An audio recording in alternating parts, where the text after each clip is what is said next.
Welcome again students. और बच्चों, इस वीडियो में डिस्कस करेंगे वर्कशीट नंबर 33। सब्जेक्ट साइंस है, क्लास 9th की वर्कशीट है बच्चों, और जो कि डायरेक्टरेट ऑफ एजुकेशन की तरफ से आपके लिए 18 सितंबर 2020 के लिए शेड्यूल की गई है। और ये जो वर्कशीट है इसमें हम चैप्टर पढ़ेंगे मोशन, जो कि हमारा ऑलरेडी कंटिन्यू है। और टॉपिक क्या रहेगा आज का, वो है graphical representation of acceleration, okay, और वेलोसिटी। जिज्ञासा दीदी, can we calculate the distance or displacement using a graph? तो यहाँ पर क्वेरी है ज्ञान की कि जिज्ञासा दीदी, क्या हम कैलकुलेट कर सकते हैं डिस्टेंस या displacement using a graph? Okay, so ज्ञान, as we know that we can calculate the speed of an object by its distance time graph। तो बच्चों, लास्ट जो वर्कशीट थी, प्रीवियस वर्कशीट, उसमें हमने देखा था कि किस तरह से हम स्पीड को कैलकुलेट कर सकते हैं डिस्टेंस टाइम ग्राफ से। स्लोप की हेल्प से हमने उसमें कैलकुलेशन की थी।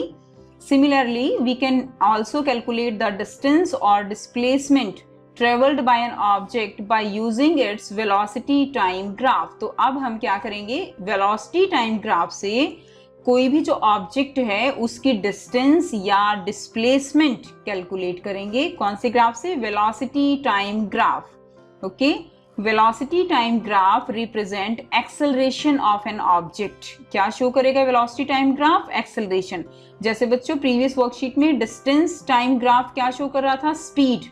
बट जो वेलोसिटी टाइम ग्राफ है वो क्या शो करेगा? It represent acceleration of an object. In a velocity time graph, velocity of an object is represented on y-axis and time is represented on x-axis. Okay? Velocity हम किस पे लेंगे? y-axis पे लेंगे. This one is y-axis अगर हम इस graph को कंसिडर करें, and the time will be on the x-axis. Take 2 points A and B on the line in the given time. Draw a perpendicular on time axis from these points. Okay, the area enclosed by velocity time graph and time axis will be equal to the magnitude of the displacement। तो बच्चों ये कैसे करना है अभी हम इसको समझेंगे। Now different conditions of acceleration of an object। तो different conditions की जो है यहाँ पर ग्राफ गिवन है, जो हम यहाँ पर डिस्कस करेंगे। देखिए फर्स्ट जो ग्राफ है यहाँ पर, that is uniform velocity and with uniform velocity there is no acceleration। यानी यहाँ पर देखिए ये क्या है, टाइम है ऑन एक्स एक्सिस, वेलोसिटी है ऑन वाई एक्सिस। यहाँ पर एक पर्टिकुलर टाइम में अगर हम, जैसे हमने अभी ऊपर पढ़ा, ए एंड बी पॉइंट अगर हम यहाँ पर लेते हैं तो on the line in the given time हमारा ये है। ओके, गिवन टाइम कितना है यहाँ पर अगर हम बात करें तो 4 - 1 कितना हो गया? 3 सेकेंड्स। ओके, 3 सेकेंड्स के टाइम में ए एंड बी जो है ये हमने 2 पॉइंट लिए हैं। अब ये जो एरिया है, that area, this area enclosed by velocity time graph and the time axis will be equal to the magnitude of the displacement. तो इस एरिया जो यहाँ पे कवर्ड एरिया है, इससे हम क्या निकालेंगे? मैग्नीट्यूड निकाल सकते हैं डिस्प्लेसमेंट का। अब यहाँ पर ये जो ग्राफ है ये यूनिफॉर्म वेलोसिटी के लिए है, यानी कोई भी जो ऑब्जेक्ट है वो एक पर्टिकुलर वेलोसिटी से मूव कर रहा है। जैसे यहाँ पर 40 मीटर पर सेकंड से बच्चों वो मूव कर रहा है according to the time. Okay, तो इसकी वेलोसिटी यहाँ पर कांस्टेंट है, वेलोसिटी कांस्टेंट है, यूनिफॉर्म वेलोसिटी हो गई। So there will be the no acceleration. Acceleration यहाँ पर क्या होगा? 0 होगा। अब यहाँ पर देखिए यूनिफॉर्म एक्सेलरेशन है, इसके अंदर एक्सेलरेटेड मोशन है। यहाँ पर वेलोसिटी कांस्टेंट नहीं है, जैसे जैसे टाइम है वैसे वैसे वेलोसिटी जो है वो इंक्रीज कर रही है, यानी एक्सेलरेशन जो है बॉडी के अंदर इंक्रीज कर रहा है। Okay, so it is uniform acceleration. Okay, and this one is the non uniform acceleration. यहाँ पर कोई जो टाइम के साथ जो है वो फिक्स नहीं है। Okay, so this is the non uniform and it is retardation. Okay, non uniform है एंड रिटार्डेशन, यानी एक तरह से क्या हो रहा है, वेलोसिटी टाइम के साथ डिक्रीज कर रही है। So it we will use for it retardation. Next, it is also an example of non uniform acceleration. Graph जो है वो रेगुलर नहीं है, स्ट्रेट लाइन नहीं है, so it's a non uniform acceleration. अब यहाँ पर देखिए how we can calculate the distance from velocity time graph. तो वेलोसिटी टाइम ग्राफ जो है उससे हम डिस्टेंस कैसे कैलकुलेट करेंगे ग्राफ की हेल्प से। So first we will take the uniform velocity. Okay, uniform velocity. The given velocity time graph shows the uniform velocity of an object. To know the distance moved by object between time t1 and t2, draw perpendicular from the point corresponding on the time t1 and t2. तो ये बच्चों हमने 2 जो है point ले लिए हैं, that is t1 and t2. Okay, यहाँ पर हमने perpendicular draw किए and then the line to make a rectangle A B C D, हमने ये एक रेक्टेंगल फॉर्म हो गया A B C and D. Okay, now the area enclosed in this rectangle will be equal to the distance travelled by the object in the given time. तो अब जो ये area है, ये एरिया हमें क्या बताएगा, हमें डिस्प्लेसमेंट बताएगा in a given time, in a particular time.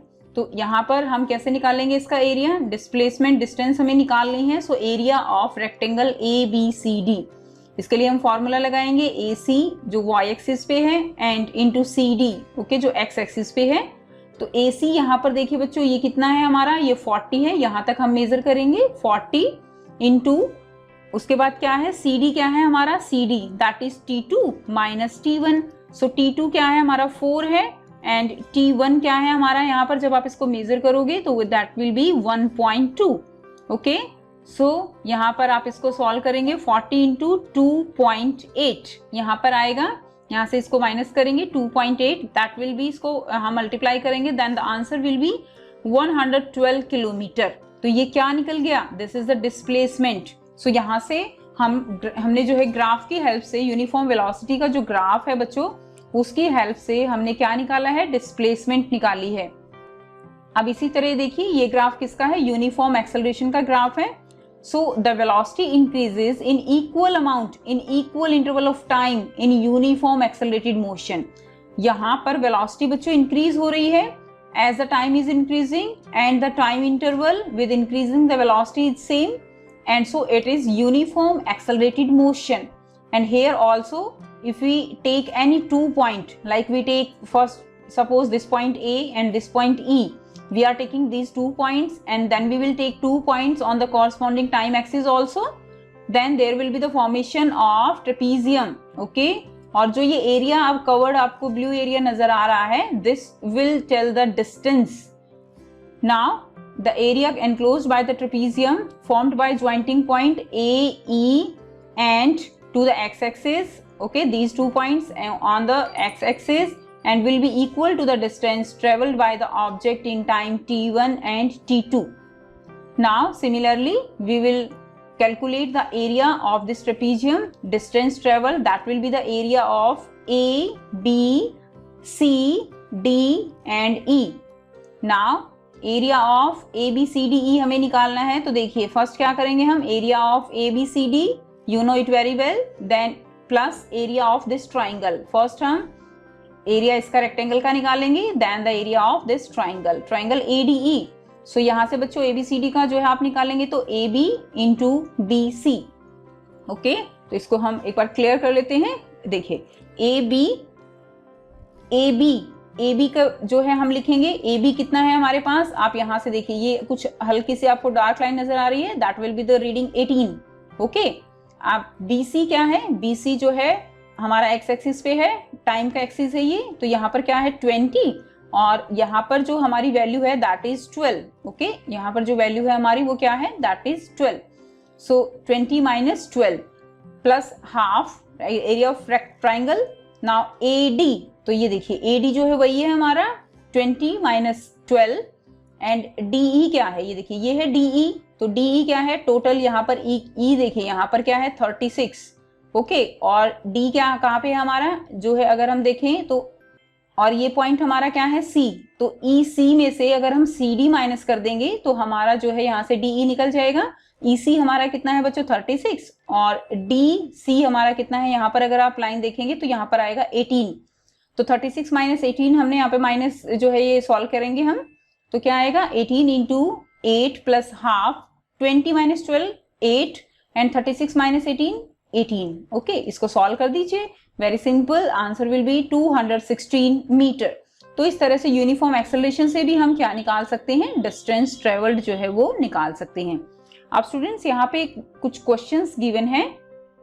अब इन क्वेश्चंस को आप जो है बहुत इजीली सॉल्व कर सकते हो अगर आपको ये चीज क्लियर हो गई है यहाँ से। तो देखिए, if velocity time graph of an object is a straight line parallel to the X axis, what will be its acceleration. बच्चों हमने अभी ऊपर पढ़ा था कि अगर वेलोसिटी टाइम ग्राफ है is a straight line parallel to the X axis, यानी कुछ इस तरह का ग्राफ है, ये वेलोसिटी है, ये टाइम है और ये ग्राफ कुछ ऐसा है। ओके, तो हमने पढ़ा था कि एक्सेलरेशन क्या होगा, what will be the acceleration. So acceleration will be 0, तो आप लिख सकते हो okay, the acceleration will be 0। Next second question क्या है, सेकंड क्वेश्चन को हम डिस्कस करेंगे। Calculate the distance travelled by an object between 2 second to 3 second in the given velocity time graph. तो बच्चों हमें ये ग्राफ गिवन है, इसमें हमें वेलोसिटी जो है, वेलोसिटी टाइम ग्राफ है, यहाँ पर हमें डिस्टेंस निकालनी है, तो हम इसको डिस्कस करेंगे। पहले हम थर्ड एंड फोर्थ क्वेश्चन कर लेते हैं। तो देखिए थर्ड क्वेश्चन क्या है, which physical quantity is represented by the slope of velocity time graph. तो बच्चों जो फिजिकल क्वांटिटी जो है रिप्रेजेंट होगी किससे, वेलोसिटी टाइम ग्राफ के स्लोप से, वो क्या है, that will be the acceleration. आप आंसर लिख सकते हैं एक्सेलरेशन। ओके, एक्सेलरेशन होगी वो physical quantity. So the physical quantity represented by the slope of velocity time graph is acceleration. Next number 4, draw velocity time graph for accelerated motion and retarded motion of an object। तो देखिए velocity time graph आपको बताना है यहाँ पे accelerated motion के लिए और retarded motion के लिए, तो ये ग्राफ आप ड्रॉ करेंगे। ये है आपका यूनिफॉर्म एक्सेलरेशन यानी एक्सेलरेटेड मोशन के लिए ग्राफ है, तो एक ग्राफ आपको ये ड्रॉ करना है। And second is retardation, so non uniform acceleration, second graph आपको ये ड्रॉ करना है। ओके, सो आप इजीली ग्राफ ड्रॉ कर सकते हो स्टूडेंट्स। अब हम डिस्कस करते हैं क्वेश्चन नंबर 2। ये है आपका question number 2, calculate the distance travelled by an object between 2 second to 3 second in the given velocity time graph. तो 2 सेकेंड और 3 सेकेंड का जो टाइम है ये हमारा यहाँ पर 2 सेकेंड है। Okay, and second is 3 second. So यहाँ से 2 सेकेंड एंड 3 सेकेंड के बीच का जो टाइम है, इसमें कितनी डिस्टेंस ट्रेवल की है ऑब्जेक्ट ने, वो हमें यहाँ पर कैलकुलेट करना है। So distance travel, area of A B C D E. तो यहाँ पर बच्चों हमने पॉइंट्स नाम दे दिए हैं A B C D and E. अब यहाँ पर एरिया पहले हम ए बी सी डी का जो है यहाँ पर एरिया निकालेंगे, then area of triangle A D E, A B C D का एरिया हम निकालेंगे। तो देखिए A B into B C, A B into B C, तो ए बी कितना है, ये ए का पॉइंट है हमारा 8 और यहाँ पे कितना हो जाएगा, तो टोटल कितनी है हमारी 8, जो बी है ए बी वो है हमारी 8। और यहाँ पर देखिए बच्चों बी सी कितना है, बी सी अगर हमें कैलकुलेट करना है तो हम कैसे कैलकुलेट करेंगे, T2 माइनस T1। तो यहाँ पर देखिए T2 कितना है हमारा 3, ओके, और T1 कितना है हमारा 2, तो 3 माइनस 2। अब यहाँ पर प्लस हाफ, अब ट्राइंगल का एरिया है तो देखिए यहाँ पर क्या होगा, ए डी हमारा वही 3 माइनस 2 होगा, और डी ई कितना होगा, अब ये देखिए डी ई, सी ई माइनस सी डी, तो सी ई कितना है बच्चों 12, और डी सी कितना है 8, ठीक है ना। तो यहाँ पे 12 माइनस 8 हो जाएगा। सो यहाँ से जब आप इसको कैलकुलेट करोगे, सो 8 प्लस हाफ, यहाँ से 4 हो जाएगा, 8 प्लस हाफ इंटू 4, ये इससे कैंसिल आउट हो जाएगा, और क्या होगा आपके पास answer 8 plus 2, that will be the 10 metre. 10 metre जो है इसका आंसर होगा। सो स्टूडेंट्स, आई होप बच्चों आपको ये वर्कशीट जो है क्लियर है और ये क्वेश्चंस भी क्लियर है, काफ़ी इजी वर्कशीट है ये। और इस तरह से आप जो है यहाँ से डिस्टेंस निकाल सकते हो by the velocity time graph, और जो ये स्लोप हैं ये हमें क्या बताते हैं, ये हमें बताते हैं एक्सेलरेशन। सो अगर वीडियो अच्छी लगी तो लाइक शेयर कीजिए, फ्रेंड्स के साथ शेयर कीजिए और चैनल को सब्सक्राइब कीजिए। And thanks for watching.